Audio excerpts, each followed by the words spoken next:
খবরদার তুমি গাছের পাতাকে ছিঁড়ে ফেলে দিও না। কিছু লোকের অভ্যাস আছে, রাস্তায় হাঁটতে হাঁটতে ডালটা নেমে আছে, এমনি করে মুচড়ে ভেঙে ফেলে দিল, কোনো দরকার নাই, অথচ ডালটাকে ভেঙে ফেলে দিল, পাতাগুলোকে ছিঁড়ে দিল। বলে কেন? বলে খবরদার তুমি পাতা ছিঁড়ে ফেলবে না। ওই গাছের পাতাও পর্যন্ত আল্লাহর জিকিরে সব সময় যেন তসবিহ বায়ান করছে। যদি তোমার প্রয়োজন হয় সমস্ত গাছটাকে কেটে ফেলে দাও, দিয়ে তোমার ফার্নিচার বানিয়ে নাও, কাঠ বানিয়ে নাও, সেটাকে তুমি খাট বানাও, চেয়ার বানাও, কোন রকম অসুবিধা হবে না।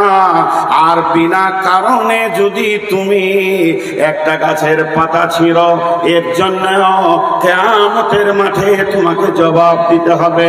কেন তুমি ছিঁড়েছিলে? তোমার কি কাজে লেগেছিল? পাতাটা তোমার কি অসুবিধা করেছিল? ওই পাতাটা কিয়ামতের দিন আপনাকে অভিযোগ করবে। শুধু তাই নয়, যাদেরকে আমরা শুকর বলি, কুত্তা বলি, এরাও আল্লাহ জিকির করে। এক হায়াতুল হাইওয়ানে লিখেছে যে পৃথিবীর সব থেকে বেশি আল্লাহর জিকির করে তার নাম হলো কুত্তা। কুত্তা জিভ বার করে হ্যাঁস ফ্যাঁস করে, প্রত্যেকটা শ্বাসে সে আল্লাহর নাম নেয়, আর তাদের রুজিটা আল্লাহর জিকিরের বিনিময়ে হয়।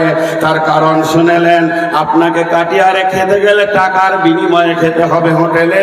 সারা পৃথিবীর সমস্ত প্রাণী আল্লাহর জিকির করে, আর আল্লাহ তাদের রুজিকে বরাদ্দ করেন। তো আল্লাহ তাবারাক ওয়া তাআলা এর জন্য বলছেন, পৃথিবীতে এমন কেউ নাই যে আমার পবিত্রতা বয়ান করে না। সবকে বাদ দেন, সবকে বাদ দেন। আপনার দাড়ি যতগুলো আছে, মোচ আছে, চুল আছে, গোটা বডিটা আল্লাহর হুকুমের মহতাজ, গোটা বডিটা আল্লাহর হুকুমে চলে। আল্লাহ চোখকে দেখতে বলেছে, চোখ দেখছে, কানকে শুনতে বলেছে, কান শোনে। কোনোদিন কান দেখবে না, চোখ শুনবে না। নাকে শ্বাস নিতে বলেছে, নাক শ্বাস নেয়। দাঁত আপনাকে কাটতে বলেছে, কাটে। যতটা মাথার চুল বাড়ে অতটা দাড়ি বাড়ে না, দাড়ি যতটা বাড়ে অতটা মোচ বাড়ে না, মোচ যতটা বাড়ে ততটা চুলের পাতাগুলো বাড়ে না, ভুরু বাড়ে না। এই দাড়ি যতটা বাড়ে, মাথার চুল যতটা বাড়ে, গায়েও তো লোম রয়েছে, এরা পারে না। তার মানে হচ্ছে কি, আল্লাহ কন্ট্রোল করে দিয়েছে, এরাও আল্লাহর হুকুমের মহতাজ। শুধু আল্লাহর সঙ্গে বেঈমানি করে কে? তার নাম হলো আত্মা, তার নাম হলো জান, নাফস। এছাড়া বডির সমস্ত শরীরের মাংস পর্যন্ত আল্লাহকে চেনে, শুধু চেনে না বেঈমান আত্মা। এর জন্য আল্লাহ বলেছেন, আলা বিযিকরিল্লাহি তাতমাইন্নুল কুলুব। তোমার আত্মাকে যদি ঠিক জায়গায় দাঁড় করাতে হয়, তোমার আত্মাকে যদি নামাজের কাতারে দাঁড় করাতে হয়, তোমার আত্মাকে যদি সুদ ছাড়াতে হয়, তোমার আত্মাকে যদি চুরি ছাড়াতে হয়, জুয়া ছাড়াতে হয়, তোমার আত্মাকে যদি বেনামাজি থেকে বাঁচিয়ে নামাজ গড়িতে হয়, তোমার আত্মাকে যদি মদ ছাড়াতে হয়, আল্লাহর জিকির করো। যত জিকির করবে তত আত্মা মজবুত হবে, আত্মার ক্ষমতা বাড়বে, আত্মা আল্লাহর জিকিরে বেশি শক্তি পায়। এখন একটা মিসাল দিব, খালি মাঝে একটা কথা জিজ্ঞেস করব। যতটি লোক বসে আছেন, বাপ ভাই বলছি, বেটা বলছি, যারা আমার ছোট ছেলে, একটু আওয়াজ করেন, আপনাদের হাতগুলো ধরে বলছি। আপনাদের বিরক্ত লাগছে? সবাইকে বলেছি, কেউ দুজন চারজন, সবাই একবার জোরে বলেন, বিরক্ত লাগছে? মন দিয়ে শোনেন, আমরা আল্লাহকে চিনি না, এই জন্য আমাদের দ্বারা সমস্ত পাপগুলো হয়। এই সূরাটা গোটাটা যদি তাফসীর করতে যাই তো 10 ঘন্টাতে শেষ হবে না। এখন একটা আয়াতের ওপরে আছি, তো একটা উদাহরণ দিয়ে আপনাদেরকে, উদাহরণটা ভালো করে শুনেন। গেরিলা ঘোড়া, যেটা বাংলাতে বলে গেরিলা ঘোড়া, ঘোড়া ঘোড়া যার ওপরে সওয়ার হয় মানুষ, সওয়ারি। তো ওই গেরিলা ঘোড়া কাকে বলে? যে ঘোড়াগুলো যুদ্ধের কাজে লাগে, যুদ্ধে। আপনাদের এই রাজ্যে আছে কি না জানি না, আমি তো বিহার বেশি ঘুরিনি, কাটিহার আর আপনার আড়াড়িয়া আর কিষানগঞ্জ আর ঠাকুরগঞ্জ, এর বাইরে কোথাও যাইনি। ভাগলপুর টাগলপুর এমনি গেছি, জালসাই যাইনি, আর ওরা বুঝবেও না বাংলা। তো আমাদের কলকাতাতে ফজরের পরেই বেশ কিছু ঘোড়া যেগুলো সৈন্যদের কাছে থাকে, যুদ্ধ করে ওদের কাছে থাকে।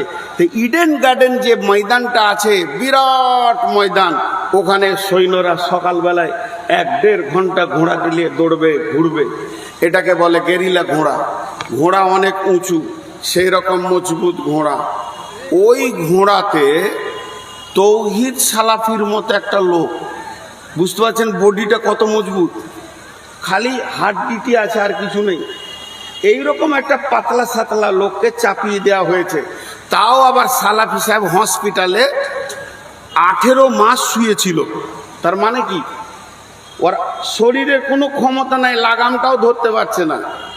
তো এখানে কটা মন আছে? মন কটা আছে? একটা হচ্ছে যে চেপে আছে তার মন, আর একটা হচ্ছে যার ওপরে চেপে আছে সেই ঘোড়ার একটা মন।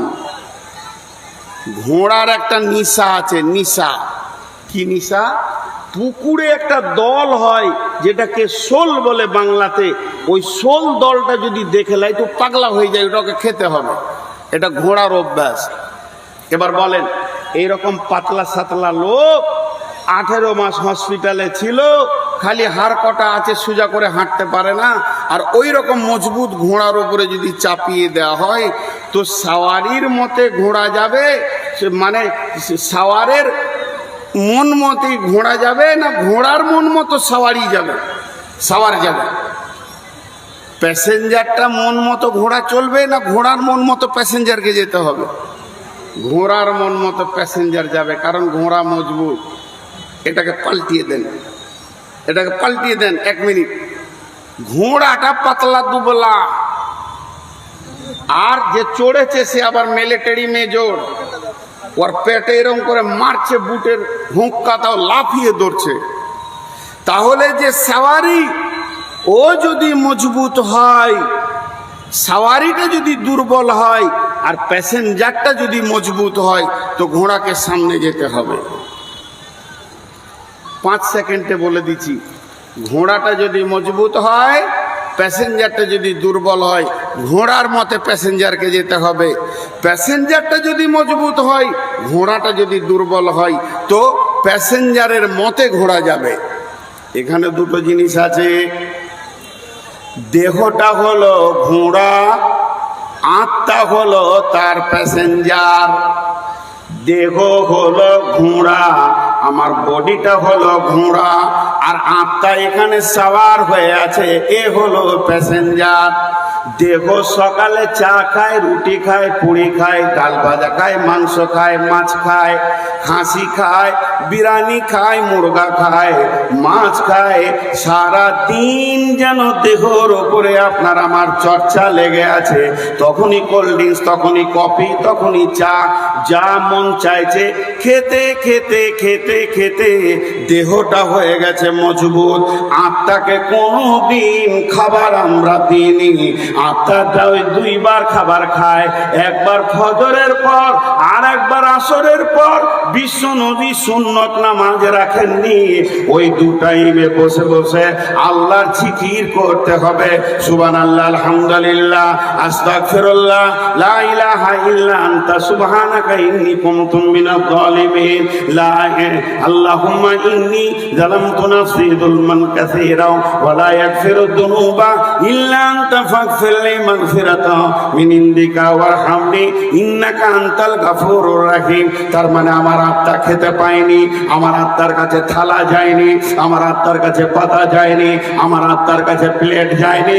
আমাদের আত্মাগুলো হয়ে গেছে দুর্বল, আর দেহ হয়ে গেছে মজবুত। দেহ বলছে গান শুনবো, দেহ বলছে জুয়া খেলবো, দেহ বলছে চুরি করব, দেহ বলছে জিনা করব। এগুলো দেহকে মজা লাগে। দেহ করছে, আটটা ওর লাগাম ধরে রুখে মসজিদে ঢোকাতে পারছে না। কিন্তু যখন ও দেহ ছেড়ে দিয়ে আত্মার উপরে মেহনত করবে, হালকা বেঁচে থাকার মতো খাবে, হালকা বেঁচে থাকার মতো খাবে, আর সকাল সন্ধ্যা আল্লাহর জিকির বয়ান করবে, তখন ওর আত্মা মজবুত হয়ে যাবে। দেহ বলবে জুয়া খেলবো, আত্মা বলবে ঘুরে আয়, খবরদার যাবি না, আল্লাহকে হিসাব লাগবে।